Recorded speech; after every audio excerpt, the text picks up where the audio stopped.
Joe Biden rejects European pleas to extend the August 31st evacuation deadline, instead bowing before the Taliban, and the White House tries to spin the situation as a gigantic win. I'm Ben Shapiro. This is The Ben Shapiro Show.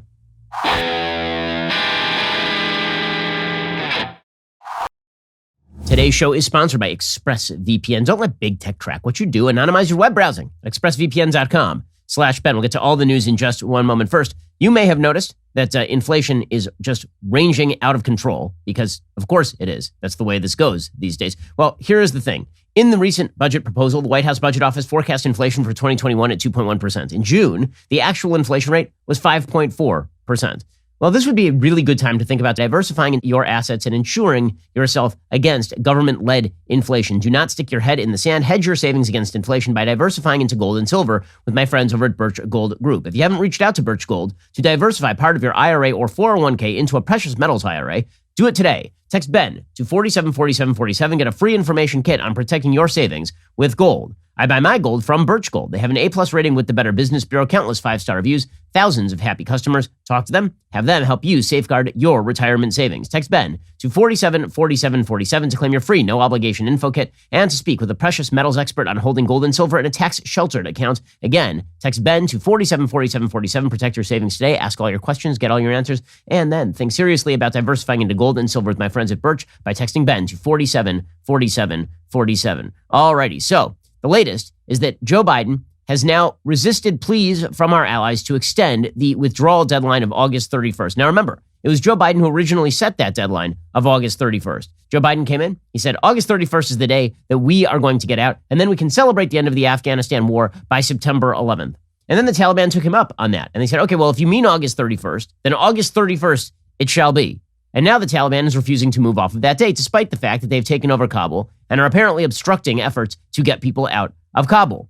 So the European allies, the G7, they met with Joe Biden yesterday, and apparently they were telling him, we need you to give us more time, right? We have people on the ground there. We need American troops on the ground beyond August 31st so we can get our people out.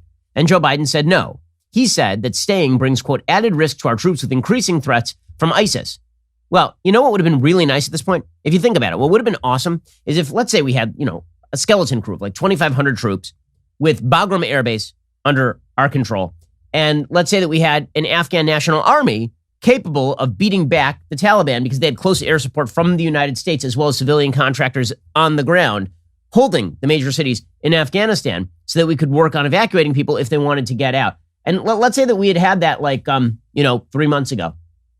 Oh, yes, indeed, we did. And then Joe Biden decided, it'd be a great idea? What if we just take out all the soldiers and leave everything else behind? And then shockingly, we now have to put soldiers back in to get everybody else out. And now we're going to do this a second time. We're going to precipitously withdraw our military in the middle of an evacuation effort. Now, Joe Biden says that the evacuation effort, right, the precipitous withdrawal of the military, it makes no difference, says Joe Biden. It's not a big deal because the people that we're getting out, they're really not helping with the evacuation yet. It's not that big a deal. Here is the problem. It is a rather large deal. We are already removing people from on the ground right now. And no matter how many times Joe Biden says, we can still remove people. If we're out by August 31st, we have to start removing American soldiers from the ground in Kabul today. Right? And we have started removing American soldiers from the ground in Kabul as people are attempting to get to the airport. Now, that's all fun and games, right? Until it comes time for the mass evacuations to happen and we need more people on the ground. All of this springs from a peculiar ideological failing of Joe Biden when it comes to the American military.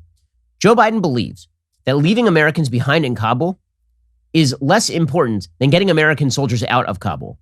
That is the basic calculation that is going on right now. He believes that Americans will just forget about what's going on in Kabul. That if Americans are left behind, which undoubtedly there will be, particularly outside of Kabul, because right now we're just talking about the Americans who are in Kabul. There's still presumably hundreds or thousands of Americans who are outside of Kabul, still in Afghanistan, who may want to get out. We have no way of getting them out now. His belief is that if he can just brazen this out for a couple more weeks, if he can just brazen this out to the point where the vast majority of Americans are out of country, the media will turn from yelling at him to praising him for ending the war in Afghanistan. Americans will forget about everything bad that is happening in Afghanistan. And it just won't be on the front pages anymore, and everything will go back to normal, except he'll get credit for ending the Afghanistan war. That is Joe Biden's main calculation. Americans won't care about the midterm or long-term strategic consequences of pulling out of Afghanistan. Already, that's been pushed into the background. The acute crisis on the ground in Kabul has made people already forget and really not care very much about the fact that China is sweeping in, that Russia is very eager for the United States to leave Afghanistan, that Iran is very eager about all of this, that the United States just lost its air bases, not just in Afghanistan, but also in Pakistan. Right? The American people are not even thinking about that stuff right now. They're just thinking about the acute crisis. So Biden's belief is, if we can just get past this acute crisis, if we mostly solve the acute crisis, most people will leave us alone. And my approval ratings will start to go back up again. He's now down to 41% in the approval ratings.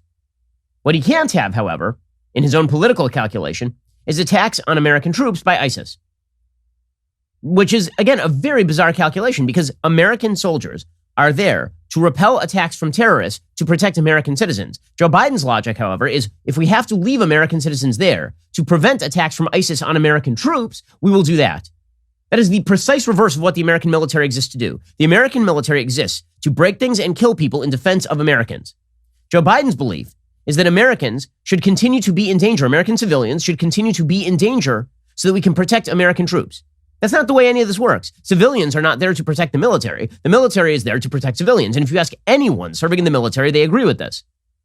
This is not an anti-military point. This is a definitional point. If you ask anyone in the military, what is your job? They would say, my job is to protect Americans. Joe Biden believes that apparently the Americans who are stuck on the ground in Kabul are less important than getting the troops out because ISIS might attack the American troops at Kabul airport. Again, that is only happening as a direct result of Joe Biden withdrawing what military we had from Afghanistan in the first place and also destroying the Afghan military from the inside. Remember, the entire Afghan military had been built along the lines of working with the American military in terms of being able to call in close air support and use both the American Air Force as well as the nascent Afghan Air Force, which required American upkeep. Joe Biden withdrew all of that, and so the forces just dissolved. Joe Biden's original plan as of July was that the U.S. would leave, the Afghan National Army would probably hold for another few months, and then it would probably collapse, and then he would say, well, it was going to happen anyway. But it didn't happen that way. As soon as the U.S. withdrew, the entire thing collapsed, and now you've got Americans trapped, and Joe Biden's highest priority is not getting the Americans who are on the ground in Kabul out. It is getting the soldiers out. Because he is afraid for two reasons. One, if there's an attack on American troops, the American troops are going to have to fire back, and then we're going to have to put real troop numbers back on the ground in Kabul, and the war that he was so eager about withdrawing from will have now been heightened to its greatest point since 2014 and will have no foothold in the country. Right? So that is his great fear, is that we get drawn back into the war because he's such a moron and because he created this situation himself. That is fear number one, is there will be an attack on American troops. The second fear that he has is that the protraction of the conflict will lead to political consequences. So one is the conflict itself, and one is the timeline of the conflict. He is hoping this whole thing is over by September 11th, and then he can go back to watching Matlock and spooning cream of wheat into his addled mouth. Right? That is his greatest and most ardent desire. And all they have to do to get there is just keep lying to you and keep fibbing to you and keep hoping that you stop paying attention. And instead you pay attention to their budget deals, and instead you pay attention to COVID. It's wag the everything else in order to distract from what's going on in Afghanistan. And again, the baseline for success is now set so low in Afghanistan that if we get out the majority of the Americans who are on the ground, Joe Biden is going to call it a success. If we get out the vast majority of the Americans who are on the ground, we leave a few behind, but we get everybody else out, he's going to call that a success and say, well, it was always going to go this way. He's already saying this, like right now. They're already calling it a huge success and saying it was already going to go this way, even though it was not destined to go this way. This is a Joe Biden decision, pure and simple. And even though it is certainly not a huge success, the whole point, for example, of the evacuation of Dunkirk was to preserve the British Army to fight the Nazis afterward. It is not called a success when you retreat in the face of a 8th century goat-herding barbarian army for no reason other than your own vanity, which is what Joe Biden did right here.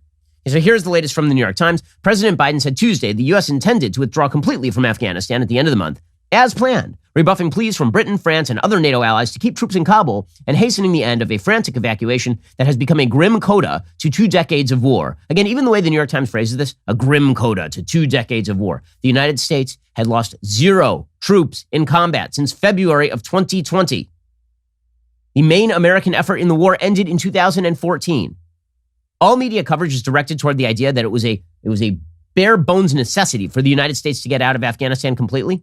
That is not true. And by polling data, by the way, the polls suggest that Americans wanted out of Afghanistan. But if you said to Americans, should we leave like a skeleton force in there in a non-combat facility to advise the Afghan military? Most Americans are like, okay, because we do that everywhere. We have American troops all over the world. We have American troops in probably over 100 countries at this point.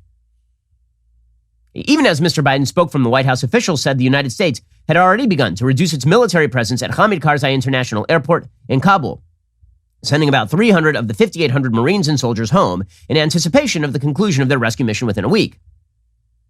The sooner we can finish, the better, said the president, hours after informing world leaders of his intentions during an emergency virtual meeting. Citing the threat from ISIS-K, which is like Special K, except with Islamic terrorists, and operating in Afghanistan, he said, every day we're on the ground is another day we know that ISIS-K is seeking to target the airport, attack both U.S. and allied forces and innocent civilians. Yeah, it would be great if we had like a military presence that could kill those bastards, wouldn't it? Yeah, I wonder where that went. Biden didn't close the door to extending what has become an immense evacuation effort. He said he has contingency plans, but I don't trust him on that because he said this was all planned in the first place. Remember, it was all part of the plan. Joe Biden has now taken on the full Heath Ledger in the Dark Knight perspective of the Joker, which is nobody panics if you have a plan. Okay, well, there's no plan. You're just saying there's a plan. And we all know this. We all know this. So the troop drawdown has begun, according to Stars and Stripes. The president stuck to his deadline on Tuesday. His decision came as the Taliban warned it would not accept a deadline extension. That's the real reason. It's not because Joe Biden thinks we're going to be done by August 31st. He knows we're not going to be done by August 31st. You can't find a single person in an intelligence or a defense position who believes that everyone who needs to be evacuated will be evacuated by August 31st. They do not exist. Okay, this is across the aisle. There is bipartisan agreement across the aisle that this will not be done by August 31st. What is the real reason that August 31st is the date? Because the Taliban, again, a bunch of barbarian goat herders from the 8th century, are telling Joe Biden, the president of the most powerful military force in the history of the world, what to do. That is how craven and pathetic and buffoonish this president is when it comes to foreign policy. I mean, that's unbelievable. The Taliban are saying, you guys better leave by August 31st. Now, the normal American response would be, or what? Or what? We have overwhelming air power. We have the most powerful military on planet Earth. And if you touch us, we will bomb you forward into the Stone Age. If you touch us, you have no air force. We will still go in and we will kill so many of you, it will make your head swim. And then you can talk all you want about how you took over the country. You're going to have a lot of bodies to bury. So you're going to let us do what we need to do, or we're not leaving. Right? We could do that. But Joe Biden is so scared of the bad headline of having to actually bomb the Taliban, his new peace partners, that he is now running PR for the Taliban. He is now enthralled to the Taliban. He is bowing before the Taliban. He works for them. This is unbelievable. A bunch of theocratic, fascistic Islamo-fascists telling the president of the United States what to do with Americans stuck in Kabul. And he's like, well, all right. It's the most humiliating garbage I've ever seen from an American president. We've seen some pretty humiliating garbage from the American president, ranging from the president having interns on their knees in the Oval Office to January 6th. I mean, we've seen pretty bad stuff from American presidents in the course of my lifetime. Let me just say that this makes all of this looking nothing, like nothing. The president of the United States playing PR spokesperson for the Taliban. Remember, this is the group that housed the people who committed September 11th, killing 3,000 American citizens, refused to turn over Osama bin Laden. These are the exact same people, okay? It is not a different group. Mullah Omar's son is on the Taliban ruling council. The head of the Haqqani network, which is an al-Qaeda offshoot, is on the Taliban council and currently running security in Kabul. The co-founder of the Taliban with Mullah Omar is now back in power. It's the exact same human beings. And Joe Biden is not just taking their statements under advisement, he's just listening to them. So how many Americans are still left over there? Apparently, the Pentagon finally announced how many Americans were out. Now, you'll remember, as of last week, it was like 2,200 Americans were out.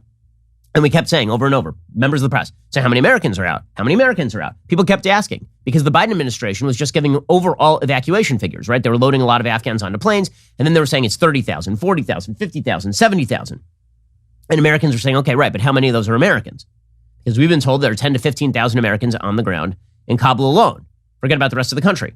Yesterday, the Pentagon said that there were some 4,000 American passport holders and their families who had been evacuated. So if you just do the math, you're still talking about, less than a third of the Americans in Kabul who have been evacuated at this point? Okay, our allies, of course, are absolutely enraged. That is no shock at all. We'll get to that in just 1 second. First, let us talk about a simple fact. When you're driving around in your car, a lot of people get car sick. My wife tends to suffer pretty severe car sickness. My sister as well. And let me tell you that the best solution to this is Relief Band. Relief Band is the #1 FDA-cleared anti-nausea wristband. It has been clinically proven to quickly relieve and effectively prevent nausea and vomiting associated with motion sickness, anxiety, migraines, hangovers, morning sickness, chemo, and so much more. The product is 100% drug-free, non-drowsy. It provides all-natural relief with zero side effects for as long as needed. It's almost like a magical, it really is almost magical. It's really cool. You wear this wristband, goes around your wrist. It has technology within it. And then, because it presses on particular nerves that have an effect on nausea, it reduces your nausea. Relief Band works by stimulating that nerve in your wrist. It travels to the part of the brain that controls nausea and then blocks the signal that the brain is sending to the stomach telling you are sick. Relief Band is the only over-the-counter wearable device that has been used in hospitals and oncology clinics to treat nausea and vomiting. So if you know somebody who deals with nausea in any way, Relief Band makes a great gift. As I say, we've used it in my house. My wife gets car sick. No longer, not with Relief Band. As the world is opening back up, don't let fear of nausea keep you on the sidelines right now. Relief Band has an exclusive offer just for Ben Shapiro listeners. Go to reliefband.com, use promo code Shapiro. You will receive 20% off plus free shipping, no questions asked, 30-day money-back guarantee. Head on over to reliefband.com. Use our promo code Shapiro for 20% off plus free shipping. So our European allies, who still have people on the ground, they say that they are just outraged, like beyond belief. They say that this is the lowest point in U.S.-British relations since the Suez Canal crisis of 1956, and that this has called the special relationship into serious question. According to the UK Guardian, Britain's evacuation from Kabul is now expected to end within 24 to 36 hours, potentially abandoning thousands of Afghans, according to defense sources. The U.S. president rejected pleas from the UK for the humanitarian airlift to continue beyond August 31st. And this triggered claims from conservative MPs the, quote, special relationship is over, and that U.S.-UK relations were about to enter their lowest point since Suez. After the G7, UK defense sources told The Guardian the U.S. military is believed to need 2 to 3 days to close down its operations at Kabul airport. British troops want to be at least 24 hours ahead of that. That means that basically everything has to start wrapping up within 24 hours of now, right? Because if you're talking about August 31st, today is August 25th. That means we have 6 days to get out, and we need at least 3 days for the United States to get its military out. So that means that by August 28th, pretty much all the evacuation has to be done. Good luck. Good luck. Meanwhile, Boris Johnson focused on what he called a roadmap for future engagement with the Taliban. So now we're going to see the Europeans pretend that their economic impact on the Taliban is going to get them to stop acting like barbarians. Okay, so here's the president of the United States attempting to quell all of the qualms of the American public. And the American public are very upset about this. His approval rating is down to 41%. And this doddering old fool is leading us. Here he was yesterday saying that we are on pace to finish by August 31st. However, that deadline relies on our good friends, the Taliban, to help us. We are currently on a pace to finish by August the 31st. The sooner we can finish, the better. Each day of operations brings added risk to our troops. But the completion by August 31st depends upon the Taliban continuing to cooperate and allow access to the airport for those who were transporting out and no disruptions to our operations.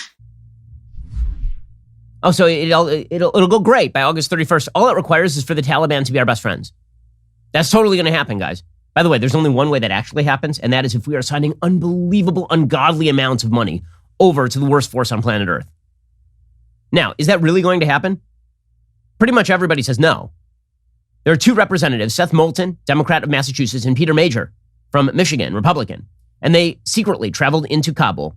The government is trying to push back on this by saying it was selfish of them to go to Kabul. Okay, first of all, they hitched a flight without the government knowing about it.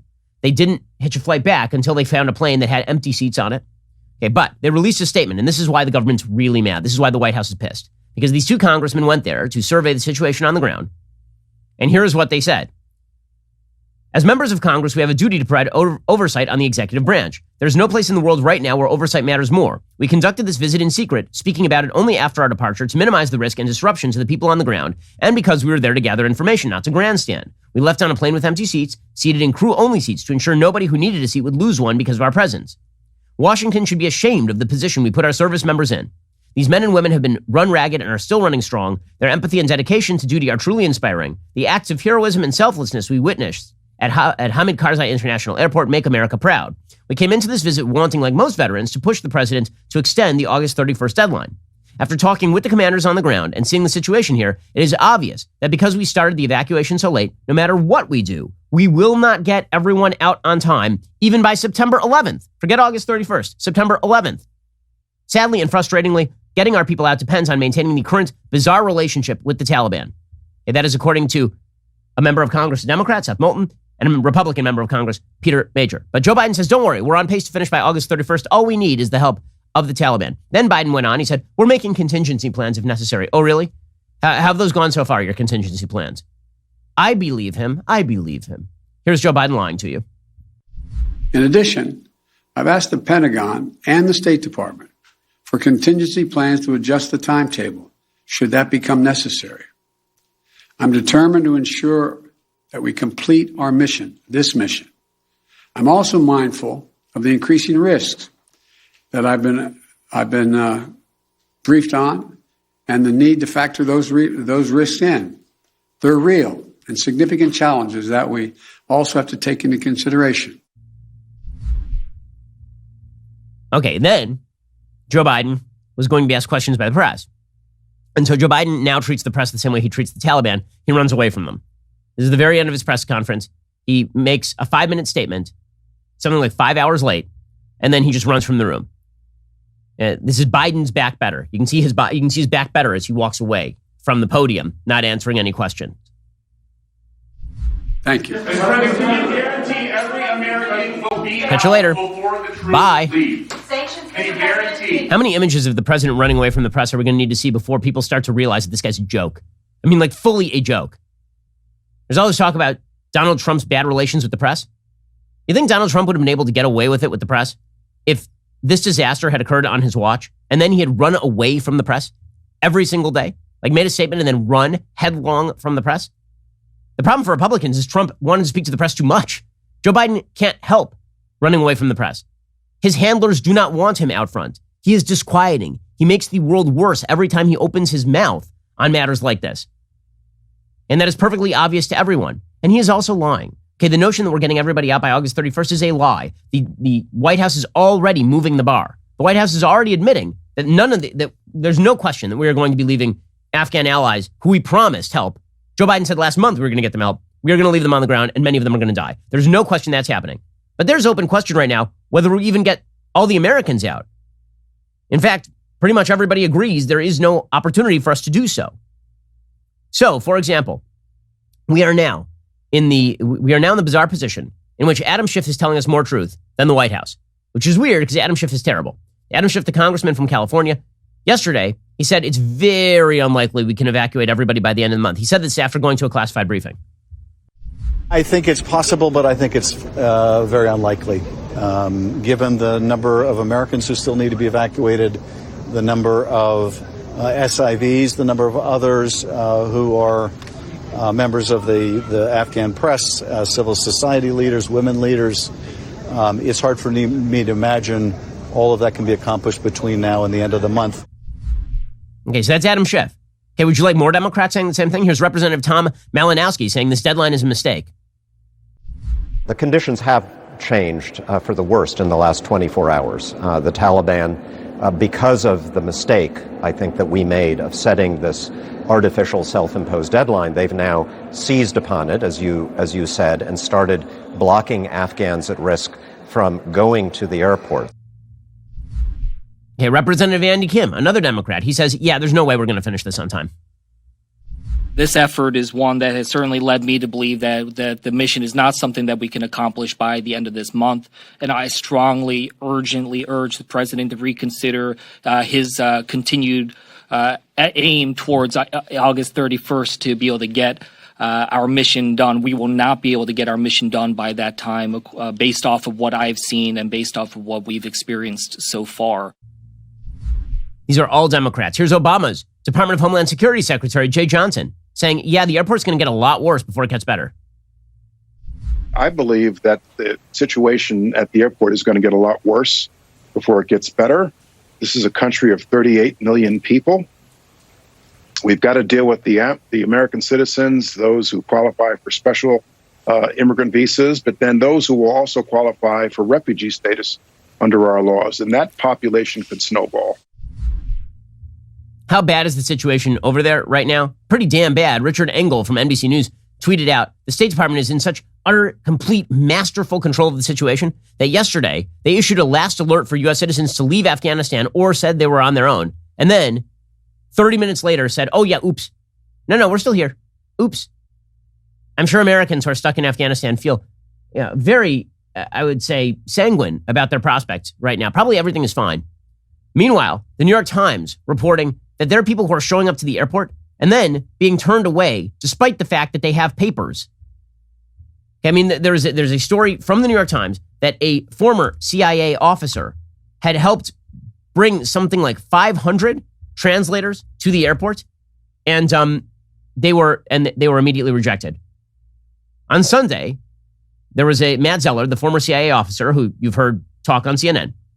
He said that veterans and contacts in Afghanistan organized an operation to bring to the airport some 500 SIV holders who are this is special visa holders who are considered at high risk of Taliban reprisals. They were able to get the Afghans inside the airport. Then they were turned back at what he described as a State Department checkpoint. On Monday evening, according to Zeller, Taliban soldiers approached the Afghans outside the airport gate and separated them according to their paperwork, telling visa holders they would not be allowed to enter. Fearing that opportunities to get their colleagues safely out of Afghanistan were tightening, the veterans worked on evacuation from afar, describing feelings of helplessness. I feel a moral obligation to get these people out, said Trip Adams, an Army veteran who's been working on the effort. When you're halfway across the world and you can't do anything, when hardened warriors are calling me and they're cracking, this is going to destroy a generation of veterans.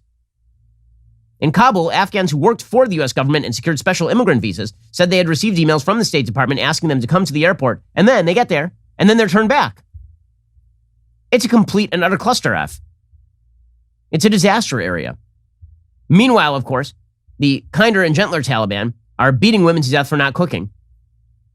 According to Hot Air, in the space of a single week, reliable news coverage from any part of Afghanistan other than Kabul has become increasingly hard to come by. As the Taliban solidifies their control of the nation, says Jazz Shaw of Hot Air, there are still some media outlets with boots on the ground out in the more remote provinces. One story was picked up by CNN earlier this week, telling a tale that took place earlier in the month before the Taliban captured the capital.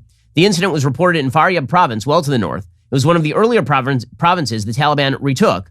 A woman pseudonymously identified as Najia and her daughter Manisha had been visited for 3 nights in a row by groups of more than a dozen Taliban fighters. They demanded Najia cook dinner for them. Quickly running out of food for her own family, she protested she was too poor to continue to host them.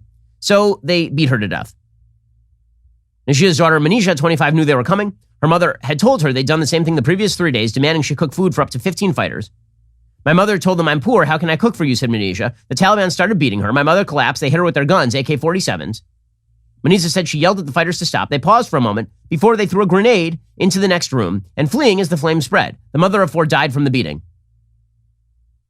Najia's village was overrun by the Taliban so quickly, some women reported not having time to go shop for a burqa. Some of them reported being severely beaten in the streets for then not being properly attired. Good thing that the United States sent gender advisors to the country. That definitely worked. Also, Taliban spokespeople who say that women have rights in Afghanistan, they do. They just in compliance with Sharia law, but they have rights. A Taliban spokesperson is now urging women to stay home because the fighters, while we want to be tolerant, the fighters have not been trained to respect women. The spokesperson, Zabihullah Mujahid, called it a temporary policy intended to protect women until the Taliban could ensure their safety. He said, we're worried our forces who are new and have not yet been trained very well may mistreat women. We don't want our forces, God forbid, to harm or harass women. Yeah, if there's one thing the Taliban is for, it's for protecting women, protecting the status of women. It is no wonder that there is video now emerging from Afghanistan of Afghan men who have worked with the U.S. military yelling at Joe Biden. This is not a shock, nor is it unjustified. Here is one such video. Mr. Biden, you did this. You planned this.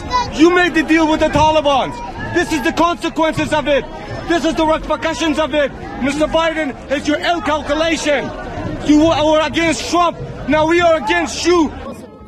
Go to hell, Biden. Unbelievable. Unbelievable. Okay, well, the good news is everything's going great. So the goal here, and this has been a typical habit of the Biden administration, is you say that you set the goalposts really, really close. So then if you overcome the goalposts, you say that you've done an amazing job. So you remember that the Biden administration did this, for example, with the COVID vaccine rollout. They said, if we get to 1 million shots a day, we are so good at our job. By the time they took office, we were already doing 1 million shots a day. And then they were like, oh man, look how good we are at this. We're doing 1 million shots a day.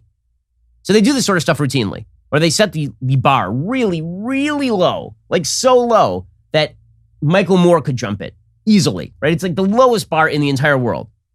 All the forces of gravity could not prevent them from overcoming this tiny, tiny little bar, right? Well, that is what they are now doing with Afghanistan. So they completely gave up a country of 38 million people, 19 million of whom are women who will be forced into, who will be routinely raped for the rest of their lives, many large swaths of this. Not only that, they're leaving thousands of Americans right now without a way to get out in Kabul. But there are flights leaving Kabul airport. So that means that everything is going great. In fact, says Jen Psaki, this is a massive success. What you're watching on the ground as Afghans plummet from 3,000 feet down onto the tarmac and explode, as you watch the Americans in Kabul attempting to get out and being beaten by the Taliban, as you watch American soldiers breaking down because they can't help their friends who served with them in the Afghan army, this is all a massive success. It's a massive success. Some might suggest this is a big lie. Some might say that. Here's Jen Psaki. I would say that this is now on track, Peter, to be the largest airlift in U.S. history. And that is bringing American citizens out. It is bringing our Afghan partners out. It is bringing allies out. So no, I would not say that is anything but a success. It's nothing but a success. Nothing but a success. It's an unbelievable success. See, we had this boat, and the boat was okay. It was on the water. It wasn't the greatest boat, but it was on the water. And we took some dynamite and we put it below the water line, and then we just exploded it. And now there's water gushing in here. But let me tell you, we have lifeboats, and many of those lifeboats will be filled with passengers. Not all the passengers will get out alive. Some of them will drown. Some of them will end up at the bottom of the sea. Don't say this is a disaster. This is a massive success. It's a massive success. Never before. I mean, this is a big boat. It was a big boat. And that means that we're going to have a lot of lifeboats filled with people. In fact, this is the greatest lifeboat rescue of our lifetime. It is the greatest success in using lifeboats we have ever seen. Sure, it was us that put the dynamite below the waterline, and sure, we did light the fuse, and sure, we did explode it and let the water start pouring in like Poseidon Adventure. But the real thing you need to focus on is that never before, we're setting like a Guinness Book of World Records for how many people we are evacuating from a place we just trashed. I mean, look at us. We are so good at this, says Jen Psaki. You know how stupid she thinks you are? You, yes, you. And all Americans, you know how dumb she thinks you are? None of this had to happen. Zero of it. Zero of it. This is all Joe Biden's disaster from top to bottom. And here she is telling you it's a massive success. And how dare you think anything else? It is so Jen Psaki was then asked at this press conference, we're all getting emails from people saying we're trying to evacuate people. On this show, like the host of the show, I have gotten emails, multiple, from people, many, from people who have served with Afghans on the ground in Afghanistan and who want to get them out. And they're asking me, how do I get people? I forward them on to some people who are trying to facilitate.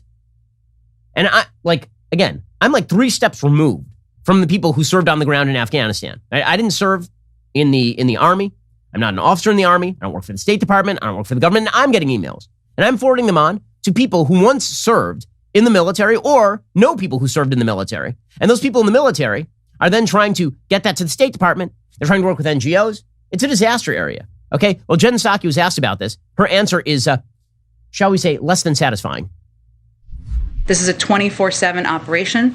Embassies all over the world are supporting phone banking, text banking, and email efforts. If we are not in touch with this individual, give me their contact information and we will get in touch with them. If any of you are hearing from American citizens who can't reach us, give me their contact information and we will get in contact with them. Okay, how? Your DM's open there, Jen? How exactly do you think that it's going to happen? Okay, then, it is so obvious what the agenda of the Biden administration here is. It is not to facilitate success. It is to cover their ass. That's what this is about. And covering their ass means covering for the Taliban and pretending that we have a solid deal with the Taliban on the ground and that everything is going to be hunky-dory by August 31st, so start getting the troops out now. Well, again, their own description is 10 to 15,000 Americans were on the ground in Kabul. Their own description yesterday is that about 4,000 Americans are out. That leaves behind somewhere between, if my math is correct, 6,000 and 11,000 Americans they still need to get out, and that's just in Kabul alone. That does not include any of the outlying areas. And there are many Americans out there because remember, the Taliban took over the country inside of like a week. This is madness. And it gets worse. I mean, Jen Psaki, the left is slobbering over Jen Psaki and her incredible performance. I don't know what they're watching. We'll get to more of this in just 1 second. First, let us talk about a simple fact. If you are a responsible adult, you need life insurance. It is indeed that simple. If you're walking down the street and suddenly a brick falls from the heavens and just cracks you across the top of the head, as you lie bleeding out, you're going to think to yourself, you know what would have been a good idea? Having life insurance for my family. Or you could at least feel better about that because you'll have life insurance by going to Policy Genius. Policy Genius makes it easy to compare quotes from over a dozen top insurers all in one place. Why compare? You could save 50% or more on life insurance by comparing quotes with Policy Genius. You could save $1,300 or more per year on life insurance by using Policy Genius to compare policies. The licensed experts at Policy Genius work for you, not the insurance companies, so you can trust them to help you navigate every step of the shopping and buying process. That kind of service has earned Policy Genius thousands of 5-star reviews across Trustpilot and Google. And eligible applicants can get covered in as little as a week thanks to an award-winning policy option that swaps the standard medical exam requirement for a simple phone call. This exclusive policy was recently rated #1 by Forbes, higher than options from Ladder, Ethos, and Bestow. Getting started is simple. First, you head on over to policygenius.com/Shapiro. In minutes, you can work out how much life insurance coverage you need and compare personalized quotes to find your best price. When you're ready to apply, the Policy Genius team will handle the paperwork and the scheduling for free. Policy Genius doesn't add on extra fees. Head on over to policygenius.com/Shapiro. Get started right now. Policy Genius. When it comes to insurance, it's nice and very important to get it right. All right, I'll get to more of this in just 1 second. First, on Monday, the FDA announced approval of the Pfizer vaccine, which is good. What is bad is that Joe Biden then decided it was time to urge private companies to mandate vaccines for their employees. Well, now is a good time between that and President Biden completely botching Afghanistan. It is a good time to get together for Backstage. There's a lot to talk about. Me, Jeremy Boring, Michael Knowles, Matt Walsh, Andrew Klavan. I'm sure there will be some hot, fraught debate. It streams tomorrow, 7 p.m. Eastern, 6 p.m. Central on dailywire.com or on our YouTube channel, Daily Wire. Do not miss it. Also, as you know, Matt Walsh is one of the most judgmental people on earth, which means he's not big on second chances, especially when it comes to your Sweet Baby Gang anthem submission. Today is your last chance to submit your song to be the new Sweet Baby Anthem. So if you want to capitalize on the opportunity for your song to be heard around the world, this is your last chance. He's looking for an original song that embodies the exact essence of the Sweet Baby Gang.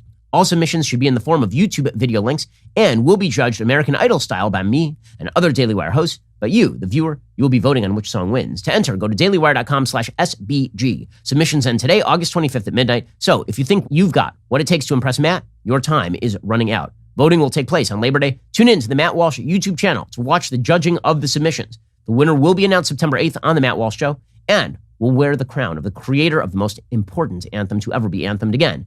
This is your last chance. Remember, enter your song into the competition. Go to dailywire.com/SBG. We all look forward to hearing it.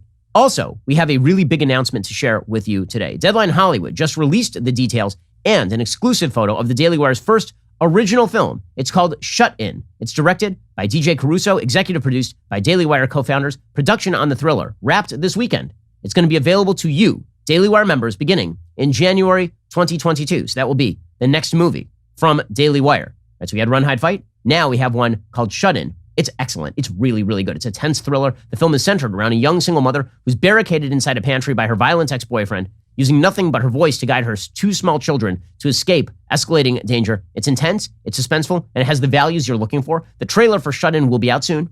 We know our members are going to love this film. We need your support, by the way, because when we entered the industry, we were sending Hollywood a message. You no longer have a monopoly on the film industry. The release of Shut In is the next step in proving it. We need your support, which is why you should go subscribe and help us out. You're listening to the largest, fastest growing conservative podcast and radio show in the nation.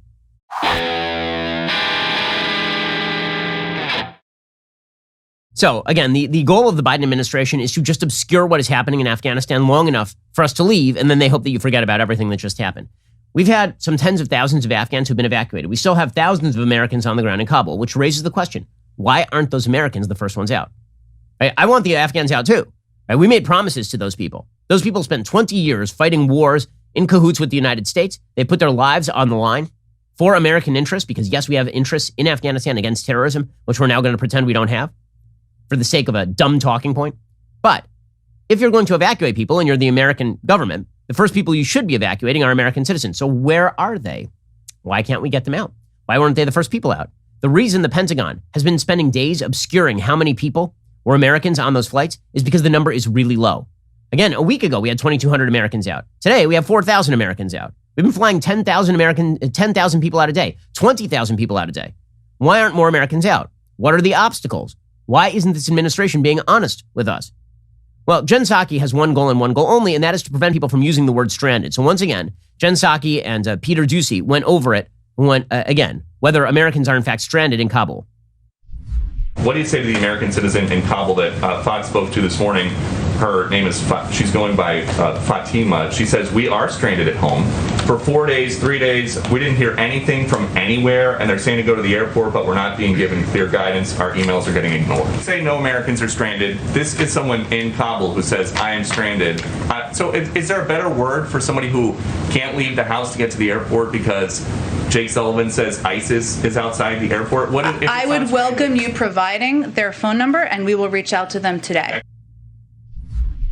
Oh, we'll reach out to them. And if you give her their phone number, then they'll reach out. That's the important thing, right? They're not stranded because Jen Psaki told Peter Doocy, who is not a spokesperson or a lawyer for this woman or this woman herself, that she is on call. Well, great, Jen. I'm sure that person finds that super comforting and very, very, very helpful. By the way, Jen Psaki also said that, as everybody knows, when we say we have to be out by August 31st, that means civilian evacuations have to end before August 31st. Because, again, we have to get the military out too. So here is Jen Psaki admitting as much. Does that mean that the evacuations will stop before the actual 31st, so then there is time to get the troops and their machinery and weaponry out of there? That would be correct, yes, that there would need to be time to wind down the presence. I will note, though, that the purpose of this statement is to provide additional context of what the president conveyed to the G7, which includes a number of very key components as he assesses day by day. Oh, well, he's assessing it day by day. And if we know one thing, it is that Joe Biden is definitely on top of the news, which is why he has failed to actually be in concert with the news for weeks on end and was lying to the American public or was ignorant of what was actually going on. So if he's on top of it, Joe Biden is on top of it the same way that your grandmother in a nursing home is on top of the news. Sure. Okay. All right. By the way, Jen Psaki also admits there could be Americans left in Afghanistan after August 31st. This is saying the quiet part out loud right here. If one U.S. citizen was suddenly discovered, saying, hey, I really want to get out and I'm stuck, who knows where, somewhere in Afghanistan or in Kabul, has got any problem, would this trigger a diplomatic, military, all hands on deck type thing to get that person out, whatever the date? Our commitment continues to be to U.S. citizens. If they want to leave, we will help get them out. No matter what the date. Again, we expect there could be some, but I'm not going to get into it further. Go ahead. She's not going to get into it further. There could be Americans who are left in Afghanistan. We expect there will be Americans left in Afghanistan after August 31st, but then we'll be working back channels to try and get them out. None of this had to happen. None of it. How delusional is all of this? How much do you trust this administration? I don't trust this administration further than I can throw it, which is not very far.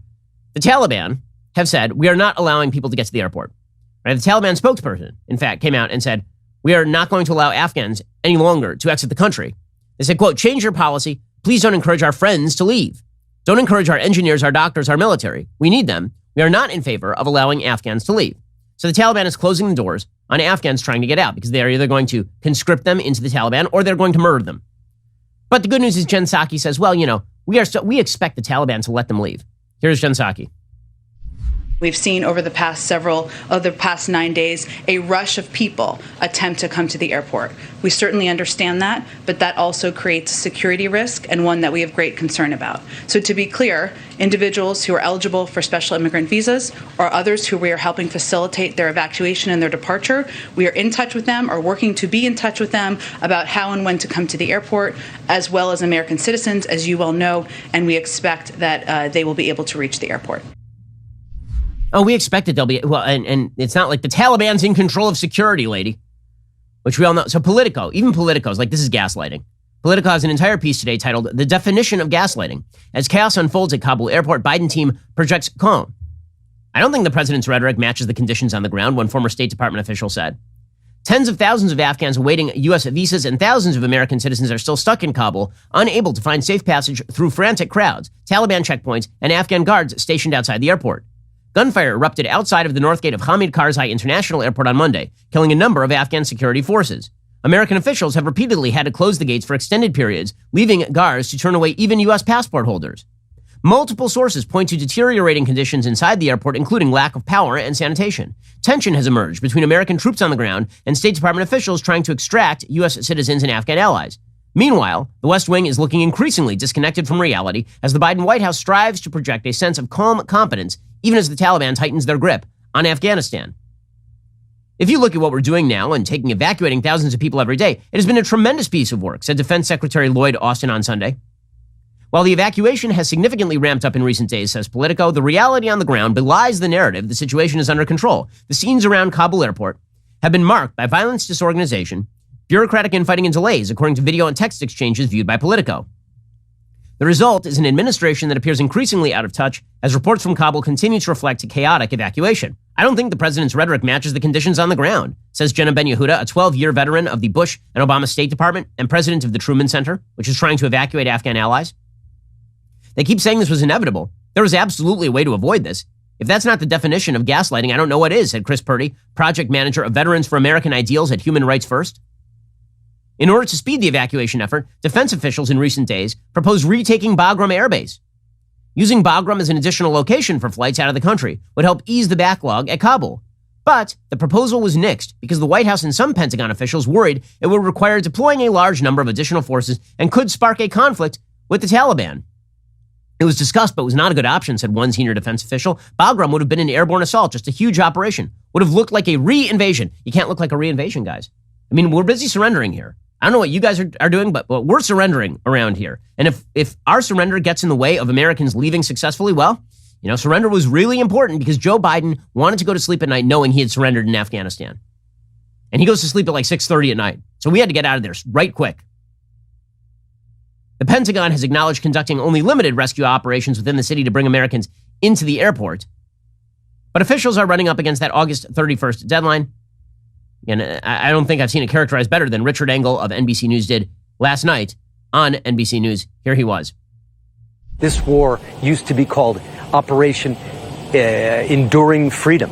And it's turned out not to be enduring, and they're not leaving behind a society that is free. It is only free according to what the Taliban says it will be free. The Taliban promises that it will be free.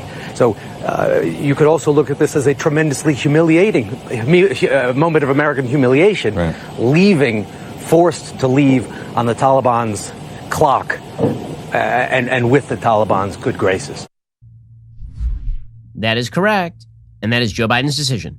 There's no one else to blame for this, except the old man who says the buck stops with him. So the American people have said the buck stops with him. Now the question is going to be, where we go from here? How many Americans get left behind? How many Afghans get left behind?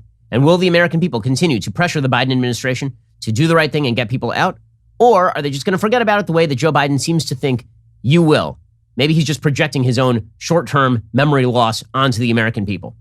Alrighty, we'll be back here later today with an additional hour of content. In the meantime, go check out The Michael Knowles Show. That is available right now. I'm Ben Shapiro. This is The Ben Shapiro Show.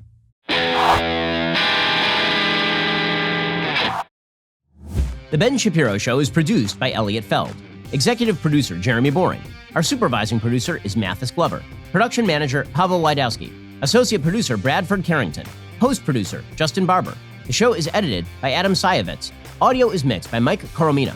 Hair and makeup is by Fabiola Cristina. Production assistant, Jessica Kranz. The Ben Shapiro Show is a Daily Wire production. Copyright, Daily Wire 2021. Dr. Fauci sees his shadow and predicts another 207 days of lockdown. The White House admits that it will likely strand Americans in Afghanistan. And big banks finally do something right. Check it out on The Michael Knowles Show.